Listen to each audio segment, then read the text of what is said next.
Bonjour Pierre-Luc. Bonjour Martine, je suis heureux de te retrouver. Je te présente rapidement, tu es la fondatrice et la directrice d'un service de soins pour la fin de vie des personnes âgées. Alors les gens qui voudront savoir davantage ce que tu fais, tes coordonnées sont en dessous de la vidéo. Oui, merci Pierre-Luc. Toi de même, je vais te présenter un petit peu, dans le sens que le but de l'enregistrement aujourd'hui et de l'entrevue entre nous deux, c'est pour faire suite à la série que tu as déjà commencée par rapport à les failles de la femme. Ouais, par rapport à ma prétention de bien connaître la femme. Donc, on parlait des failles de la femme. Aujourd'hui, on voudrait aborder avec toi la faille qui est le doute chez la femme. Peux-tu m'en parler un Le petit quoi? Le quoi? peu? Le doute. Je blague là, pour commencer avec une légèreté. Ça habite la femme, ça c'est ce que tu me dis? Oui. Oui, oui, t'as pas douté quand même en me répondant. Non, mais toi, tu es une femme qu'on appelle, on dit de tête, mais tu es une combattante, tu es une battante. Le doute est moins présent chez toi que chez beaucoup de femmes, mais quand même, disons que c'est une caractéristique de la femme, surtout la femme qui est conscientisée, puis qui s'aventure en terrain, disons, inconnu ou nouveau, a tendance à douter, mais elle doute beaucoup pour toutes sortes de choses. Là, je dis la femme typique, là, mais ayant travaillé comme psychologue et avec une majorité de clients qui étaient des femmes, c'est un des points majeurs à travailler, d'amener, je dirais, d'amener une femme à assumer ce qu'elle a comme intelligence et comme direction de vie, les choses qu'elle doit faire sans perdre du temps, sans perdre son temps et son énergie à toujours remettre en question peut-être que si, peut-être que pas. Alors oui, le doute, c'est très intéressant à regarder en termes d'évolution de conscience, parce que si la charge émotive et mémorielle est trop forte, la charge émotive due au doute, ça crée une densité qui empêche la nouvelle conscience, la conscience de plus haut niveau, d'être intégrée facilement, comme n'importe quelle autre densité d'ailleurs. Alors c'est un point majeur, oui. Oui. Ben, on va partir du point de départ. Qu'est-ce qui, initialement, fait douter la femme? Sa sensibilité. Sa sensibilité. Deux, sa difficulté à établir son autorité sur sa sensibilité. Est-ce que c'est un manque d'identité à ce moment-là? C'est sûr que ça affecte ce qu'on appelle l'identité, qui est pour moi la puissance bien intégrée. C'est semblable là. Je ne veux pas trop caractériser avec un grand terme. Oui, c'est un manque. Ça crée un certain manque d'identité. Ça ne veut pas dire que la femme qui doute n'en a pas du tout d'identité, mais il y a un lien avec ça. Disons que l'identité, autorité, puissance, ça va dans le même kit pour moi. Donc c'est l'antithèse ou l'antidote du doute. Souvent, je vais dire à la femme de faire quelque chose d'absolument rocambolesque, quelque chose qu'elle n'a jamais fait dans sa vie. Il y en a qui s'est costumé pour aller dans les magasins, faire une vidéo avec un costume de bouffon. Bon, enfin, quelle que soit l'idée, on négocie un peu, là, selon la capacité de la femme en question d'assumer l'antidote. C'est comme l'homéopathie un peu, mais avec des doses plus brusques à certains moments. Et quand c'est fait, ça, d'accepter ça, d'avoir accepté ça et de le faire, c'est très intéressant. Parce que sinon, mettons, typiquement dans une thérapie, on peut parler pendant plusieurs sessions des inconvénients du doute, ce que ça fait sur l'identité, mais ça ne change pas grand-chose en bout de ligne. La personne, homme ou femme, a tout compris, a tout lu les encyclopédies sur le sujet, mais n'a pas, pardon, mais n'a pas nécessairement changé sa capacité d'exprimer avec puissance ce qu'elle est, donc l'identité. Donc, de l'exprimer, de quelle façon tu penses que tu parles? Je veux dire de le rayonner. Des fois, je parle de radiation. Dans le spirituel, on dit rayonnement, mais faut être radiant, c'est-à-dire tu sens que tu as une pulsion d'exister et de te manifester. Donc, tu n'as plus de place pour te mettre en doute. Tu ne fais, tu ne fais que vivre, ne fais que vivre et créer. Donc, tu n'as plus la préoccupation de te demander d'avoir un dialogue intérieur, de te demander si tu es correct, si tu vas faire du mal à quelqu'un, si tu vas échouer, si tu vas avoir l'air folle, si tu vas avoir tous les si qui nous si, là. Alors, tu n'as plus d'espace. Tu n'as plus d'espace pour te faire si. Oui, c'est ça. On est sur le ton de la blague. Non, mais c'est ce que je veux dire. C'est très concret quand je fais le coaching, même quand je faisais la stricte thérapie psychologique anciennement. C'est très concret la façon d'approcher ça. Il y a l'antidote. Il y a toujours l'antidote. L'antidote au doute, c'est l'affirmation. L'affirmation, OK. De se reconnaître en même temps aussi. Oui, bien ça, c'est la base. Oui, c'est ça. Disons, c'est la base. Okay. Je reconnais que je suis plus que ce que j'ai manifesté jusqu'à date dans ma vie. Quand on parle de la femme, ça serait la même chose pour l'homme, mais c'est une question de femme. Je veux dire, c'est une question plus propre à la femme. Je me suis retenu pour différentes raisons, parce qu'une femme ne doit pas faire ci, une femme ne doit pas faire ça. J'ai toujours aussi expliqué qu'à la base, c'est pas toujours mauvais que la femme, bon, on appelle ça se retenir, soit délicate et sensible, parce qu'il y a toujours la question de la maternité dans ça. La femme est programmée pour faire des enfants pour la perpétuation de l'espèce. Quand tu as quelqu'un dans ton ventre, je parle en connaissance de cause, non, c'est une autre blague, j'ai pas l'équipement qu'il faut là, mais je me projette un peu dans l'énergie de la femme. La femme, elle doit prendre soin, pas de tout le monde, parce que ça devient un problème, elle doit prendre soin de ce qu'il y a dans son ventre. Elle ne doit pas brusquer le blessé, elle doit donner tous les éléments nutritifs essentiels. Elle doit prendre soin. Donc, elle ne veut pas utiliser d'autorité parce que ça lui paraît contraire à son mandat de maternité, ça lui paraît contraire à l'amour dont elle est imbibée, dont elle est le mot qui me vient, c'est en descendance, en fait, elle est sous l'énergie de l'amour, davantage que l'homme. Et ça, c'est comme un obstacle à traverser, de faire comprendre à la femme qu'en s'affirmant, elle n'offense pas l'amour. Que l'amour n'est pas une question de sensiblerie, de minouche, de... Bon, j'exagère un peu, là, ce qu'on fait avec un bébé, dans le fond. Ça, c'est correct pour le bébé parce qu'il a besoin de cet environnement-là, entre autres choses. Mais la femme qui définit sa personnalité comme ça, il y en a beaucoup encore, ça, même chez les jeunes, ben, ça va poser un problème à un moment donné.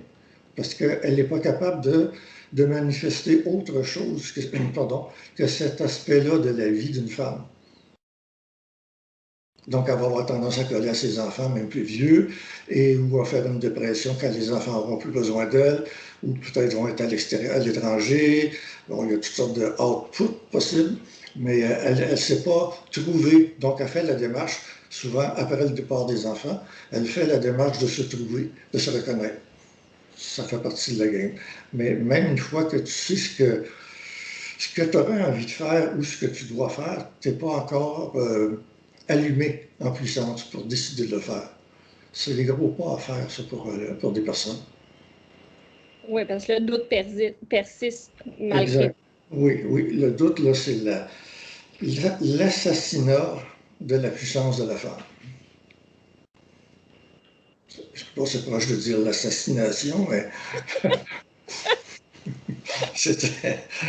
j'étais égaré dans une langue étrangère. Oui, c'est l'assassinat, c'est bien ça, l'assassinat.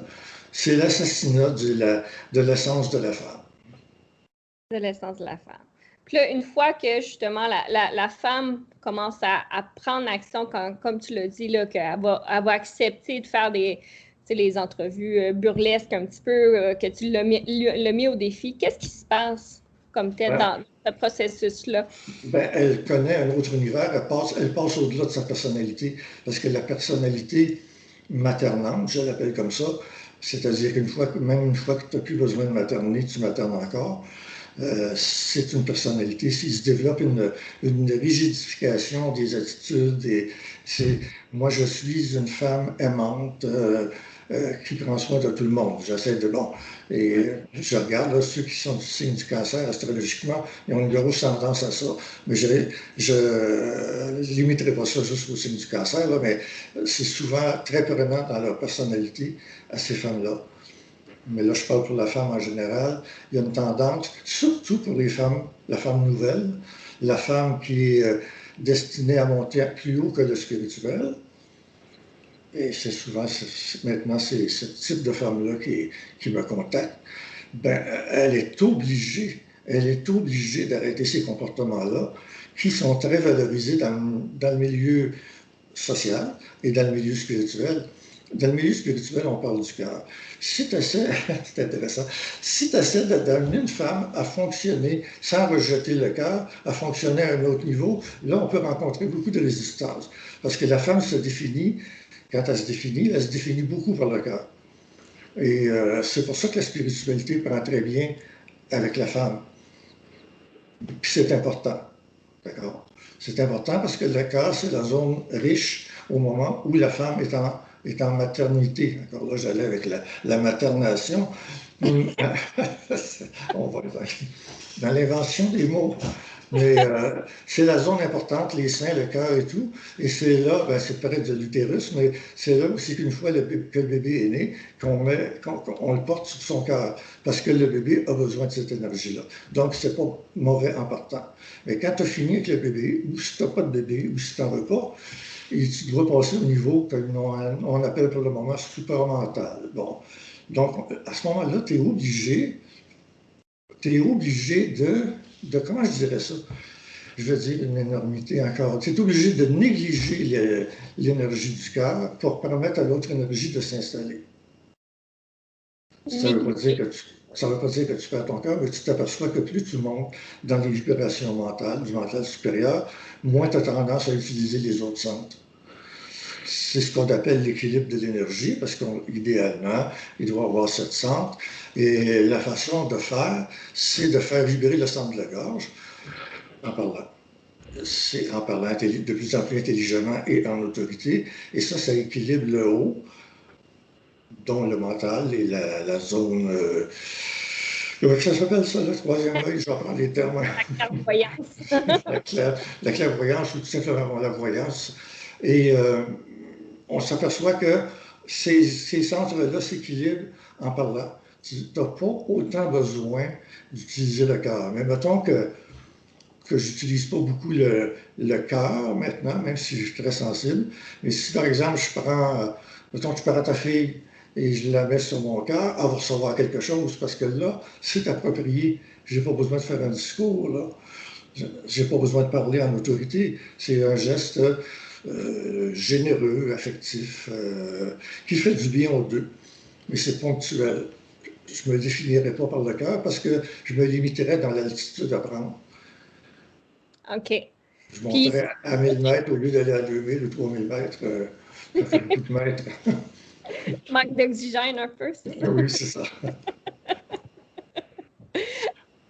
Puis si de l'autre côté, comme tu dis, qu'on occulte, mettons, on néglige le côté du cœur, puis qu'on se dirige vraiment plus vers une conscience qui est supramentale, est-ce qu'il y a comme une limite à ne pas franchir comme telle? Est-ce qu'il y a... est-ce qu'on doit faire complètement abstraction de cette énergie d'amour comme Non. C'est d'empêcher que cette énergie d'amour-là, ce type d'amour-là, prenne toute la place. Soit la dominante, que ça soit la dominante de la femme. Parce qu'à ce moment-là, elle n'a pas accès aux zones qu'on appelle supramentales, aux zones du mental supérieur, dans l'ozone. On fait des jeux de mots là depuis tout à l'heure. Elle n'a pas accès à la couche d'ozone du mental. Bon. Il n'y a pas de trou dans celle-là, c'est bon. Non, il n'y a pas de trou. Mais il faut qu'il y en ait un éventuellement. Si ce n'est pas un trou, c'est un canal. Voilà. Un canal, parfait. Puis c'est de l'autre côté, si justement on prend... J'essaie de formuler ma question par rapport à si elle laisse la place complètement à cette énergie supramentale-là, qu'est-ce que ça fait? Là, on l'explique, d'accord, mais on ne peut pas y aller consciemment et dire je vais me boucher le canal du cœur et je vais monter vers l'énergie supramentale. Là, à ce moment-là, on est dans l'ego, on cherche à contrôler le processus. Si on en parle aujourd'hui, c'est pour donner l'information. La psyché prend l'information, ou non, ça dépend où est-ce qu'on en est. Et ça s'enregistre au moment où tu arrives avec... bon, disons, avec les enfants, si tu as trop d'affection pour ton petit gars, tu l'appelles mon âme, puis ça, tu sais, il y a des choses à regarder qui influencent l'enfant. Et si tu t'aperçois que l'enfant a, souvent on va voir le comportement des enfants, a un comportement désajusté, pas nécessairement beaucoup, ne fonctionne pas, et, à l'école, souvent on a beaucoup d'indices là. Et c'est une des causes du problème. C'est pas les causes du problème qui sont, je veux dire, c'est pas limité à ça, mais ça arrive souvent quand la mère est en situation monoparentale. Avec le garçon, on le voit plus encore. Avec la fille, ça paraît moins parce qu'elle peut passer pour très féminine. Le garçon, il ne faut pas qu'il soit trop féminin là, au niveau social. Fait qu'on voit on voit le manque de tonus du petit gars. Et une des causes de ça, souvent, c'est la trop grande maternation, comme je disais tout à l'heure. Le trop grand, on disait couver, une poule couveuse, la mère couve le petit gars, la mère lui donne pas assez d'occasion d'affronter des risques et tout ça. Bon, parce qu'elle l'aime trop. Elle voudrait que l'éducation, je prends un petit gars, là, ça arrive souvent, voudrait que l'éducation du garçon se fasse au niveau du cœur. Là, je me moque un peu. Parce que quand on travaille avec l'homme, c'est l'inverse. Il faut lui ouvrir le cœur davantage. Il faut le faire monter du sexe génital, si on peut dire, ou du trop fort mental de domination. Il faut le replacer au centre. Mais la femme, sa faille, souvent, c'est d'être trop au centre ou uniquement au centre. Et ça peut l'amener à trop aimer.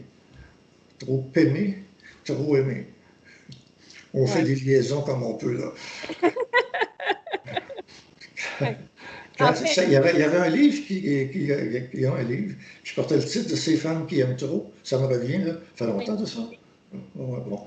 Je ne sais pas que je recommande le livre particulièrement parce que je ne l'ai pas lu, je pense. Mais je veux dire, c'est un phénomène reconnu que la femme, souvent, a de la difficulté à reconnaître. Parce que lui dire qu'elle fonctionne trop au niveau du cœur, quand on parle d'énergie, ça va un peu mieux. Qu'elle gaspille de l'énergie au niveau du cœur parce qu'elle l'utilise trop. Il y a souvent des résistances. Ta question tout à l'heure, c'était est-ce qu'il y a un moyen de voir à quel point il faut arrêter de se débarrasser du cœur? Ça ressemblait à ça, ta question. Oui. Tu vois, toi-même, tu te disais, ben non, mais on peut pas laisser ça, c'est trop précieux, tu comprends? C'est trop précieux, le cœur. C'est la femme qui va me dire ça souvent. Et alors, la femme va s'insurger souvent contre le fait de devenir. Ben, en fait, c'est pas moi. C'est pas que je m'adresse à mon cœur et tu lui dis, toi, je te rejette là. Non, c'est pas ça la question. La façon de contourner le problème, c'est de commencer à utiliser un autre centre, qui est la gorge, mais qui est en général le centre de puissance de l'individu femme. Et déjà, c'est un défi pour certaines femmes de parler fort et souvent de faire des colères avec le poing sur la table, uniquement comme exercice. On s'organise pour pas que ça soit trop public ou trop en présence des enfants, parce que c'est une thérapie. C'est une thérapie de puissance. Tu mets un micro ou un amplificateur devant tes ondes. Donc, c'est pulsé à la grandeur de ta maison, si tu fais ça dans ta maison. Ou de ta voiture, qui est un truc aussi dans la voiture, quand tu en as une. Ben, tu peux crier comme tu veux dans la voiture. Il n'y a pas grand monde qui va t'intercepter avec les glaces fermées, là, évidemment. Oui. Bon, mais c'est des exercices très simples, là. Je parlais du micro, un autre, c'est de prendre le micro et de s'enregistrer avec un appareil ou le téléphone intelligent. Le doute, parce qu'on revient au doute, le doute, c'est l'antithèse de ça. Le doute, ça fait des trous, pas dans la couche d'ozone, ça fait des trous dans la puissance la puissance individuelle. Puis la femme, pour exister supramentalement, elle est obligée de manifester sa puissance. Puis elle connaît rien, sa puissance. Il y a des femmes qui ont une certaine puissance, là. Mais elle connaît rien, la femme, excusez, je vais finir la phrase. Ça va être mieux. Elle ne connaît rien de sa puissance. Bon, elle connaît une certaine puissance, mais elle ne connaît rien de sa puissance. Elle ne sait pas quel mandat elle a dans les univers au niveau de l'évolution de l'homme au sens générique du terme. Et c'est ça qui est un peu une partie de mon travail. Là. Je ne veux pas dire que je participe comme tel à la 6e race, mais moi, je suis toujours dans l'optique que la femme prenne sa place. Le travail, pour le faire socialement, est beaucoup engagé, pas réussi partout, socialement, économiquement et tout. Mais moi, je le regarde du point de vue énergétique, du point de vue psychique. La femme est un être supérieur. J'ai rien contre l'homme, mais l'homme, en général, a plus de travail à faire pour monter en vibration que la femme. La femme qui le sait, elle peut monter en vibration et changer sa vie. Et éventuellement, si elle veut participer à changer la vie des autres, ben, il en faut du monde comme ça aussi. Elle participe à la construction et à l'établissement de la 6e race. Je le dis dans les termes officiels. OK. Mais ça, tu parles de femmes qui sont, comment dire, qui ont arrêté de douter, qui sont montées en puissance par Oui, rapport à... qui ont arrêté de douter, donc qui ont commencé à pulser de l'autorité ou de la puissance, c'est ça. Bon, ça a l'air, parce qu'on met des termes, les termes pulser de la puissance, ça a une certaine vibration. Mais si tu écris pulser de la puissance, tu peux l'écrire sur un bloc-notes comme ça, mais ça ne sera pas assez. Il faut que tu viennes à faire des choses qui demandent de la puissance. Donc, un accouchement, moi je ne l'ai jamais fait pour la même raison que ça. Si je rentre dans cette énergie-là, ça demande une sorte de puissance qui est la contenance. On appelle ça la contenance. Il faut que tu contiennes l'épreuve d'abord de porter l'enfant, mais aussi tout ce qu'il peut y avoir comme douleur qui vient avec ça et après. Là. Donc, tu as une forme de puissance déjà qui est là. Surtout si l'accouchement se passe bien. S'il se passe moins bien, on a besoin quand même de puissance ou de contenance. C'est une forme de puissance. Mais éventuellement, une fois la maternité passée, une fois la programmation passée, si on veut aller au-delà de la programmation, il faut être capable à n'importe quel moment et sur une pièce de 10 cents ou de 50 centimes, si je parle, il faut se tourner rapidement, 180 degrés, 360, rapidement et en puissance. Par exemple, une des difficultés, un des inconforts de la femme, c'est lorsqu'elle est seule, plutôt jeune, pas toujours, qu'elle se promène quelque part sur la rue et d'avoir, comment je dirais, le regard inquisiteur des mâles ou de quelques femelles aussi, à certains moments, et de se débarrasser de ça. Là, ça prend un niveau de puissance pour ne pas tomber dans l'inquiétude, l'anxiété, la peur. Tout dépend de où elle se promène. Donc, il y a beaucoup d'exercices intéressants à faire dans ce domaine-là. Qu'est-ce que je fais? Est-ce que je parle pas? Est-ce que je crie, je crie pas? Quelle est la vibration que j'établis de force à l'intérieur de moi? Parce qu'on sait que les prédateurs ils courent après les proies qui sont les plus faciles. Donc, si une proie est déjà figée dans la peur, on va choisir celle-là. Oui, le doute est plus présent. Oui, c'est ça. La peur et le doute, parce qu'on va arriver que le doute, c'est de la peur. Le doute, c'est de la crainte. Si tu tombes dans le piège de remettre toujours en question tes idées, puis de faire toujours les pour et les contre à l'infini, c'est parce qu'il y a une crainte en dessous. En dessous de ça, donc une peur. L'être humain est pétri de peur. L'être humain est fondé quasiment... l'être humain est modulé sur la peur, ce qui permet aux sphères de l'exploiter à leur avantage continuellement. Oui. Oui. Donc, une personne qui voit que ça va vers un autre niveau de conscience et qu'il y a je veux dire, des plans ou des êtres qui l'ont maintenu dans la peur jusqu'à plus soif, comme on dit, ben, elle va se débarrasser à la fois des plans et de la peur tout de suite. Qu'est-ce qui compte? Bon, par exemple, au lieu de se tremper devant une piscine, au lieu de se tremper le gros orteil avant d'aller dans l'eau, on saute carrément dans l'eau, comme font pour les entraînements militaires. On ne va pas trop loin là-dedans parce qu'on ne va pas transformer la femme en militaire non plus. Mais il y a des choses intéressantes que tu es obligé, avec le coach, tu es obligé. Le coach est là pour surveiller si tu as un arrêt énergétique. Entre le moment où tu as décidé de faire l'action et le moment où tu l'as fait. Là, tu as une attaque directe des commandos astro.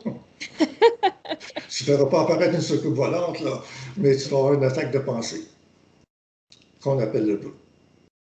Tout à coup que tu te noies, tout à coup que tu as une crampe et que tu n'es pas capable de sortir de l'eau, tout à coup que tu avales ton dos, tout à coup que tu es asthmatique et tu ne le savais pas. Bon, enfin, il y a toute une panoplie ce sont des missiles que les commandos envoient dans le cerveau. Et comment tu résistes à ça pour arriver à l'instantanéité d'une décision? C'est-à-dire qu'il n'y a plus de place pour rentrer les missiles. Toute l'énergie est orientée sur la, on va dire, performance, là. On peut le dire dans ce cas-là. Performance, oui. C'est pour le mettre en opposition avec la pensée. La pensée excessive, on va dire performance. L'action, la création. Oui. Alors, performe.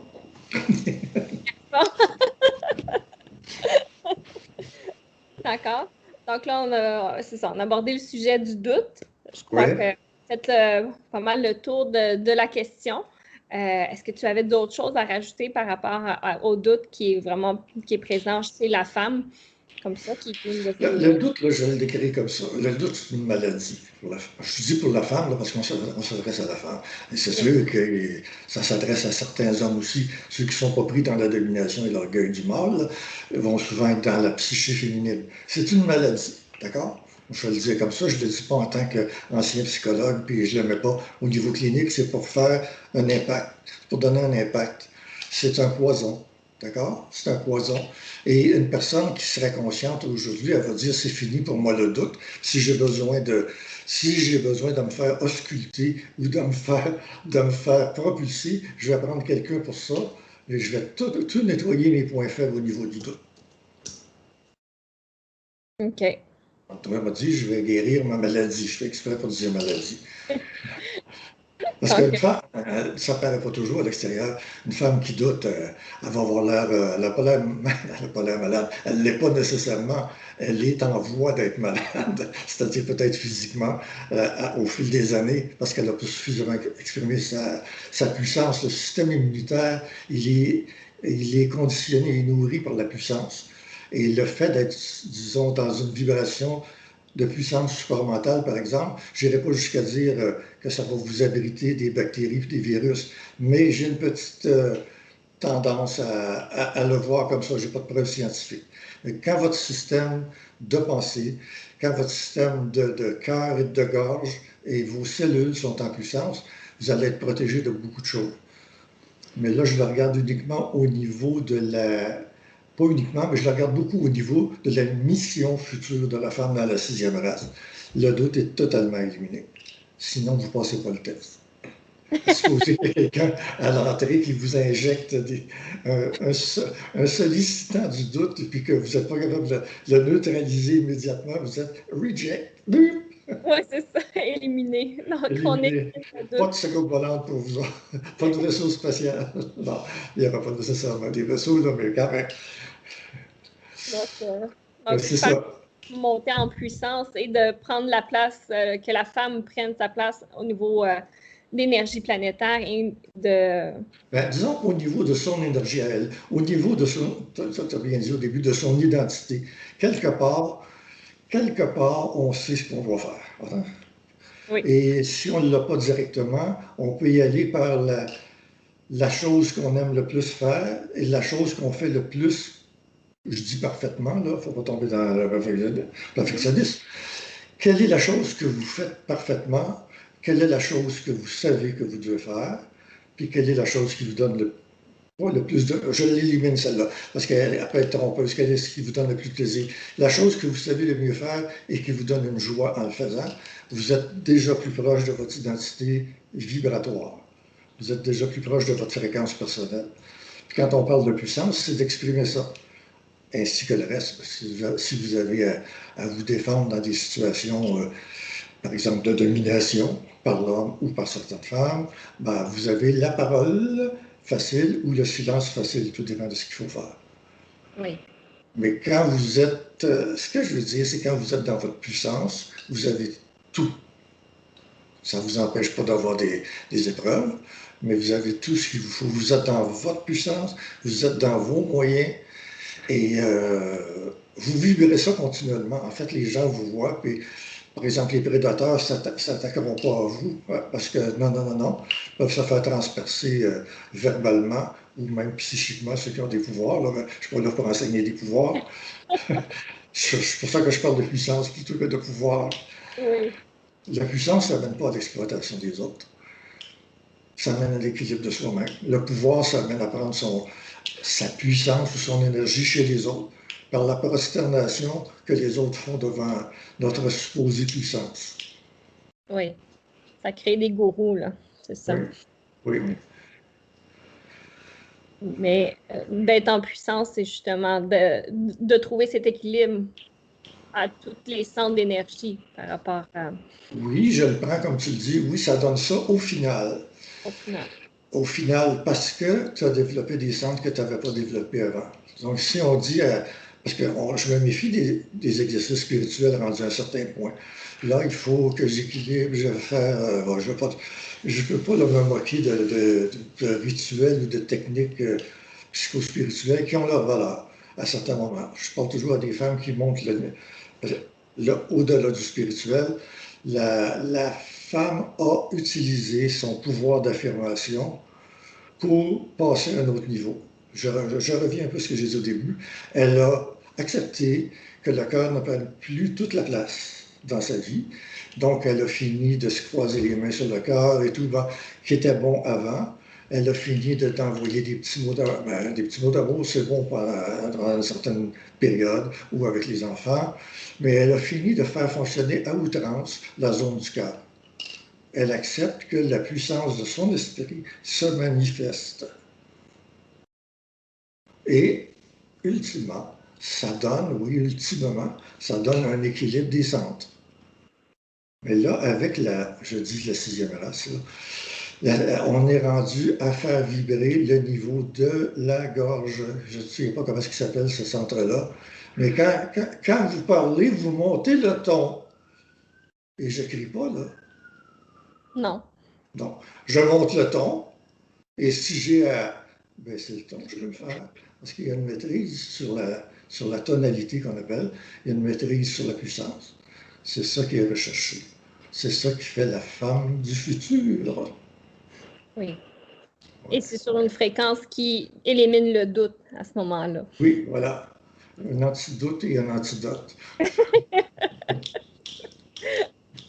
Ben, je te remercie, Pierre-Luc, de nous éclairer par rapport à ce sujet qui était fort intéressant. Ben, ça m'a fait plaisir, moi aussi. On fait ça relativement court parce que les gens n'aiment pas les discours trop longs.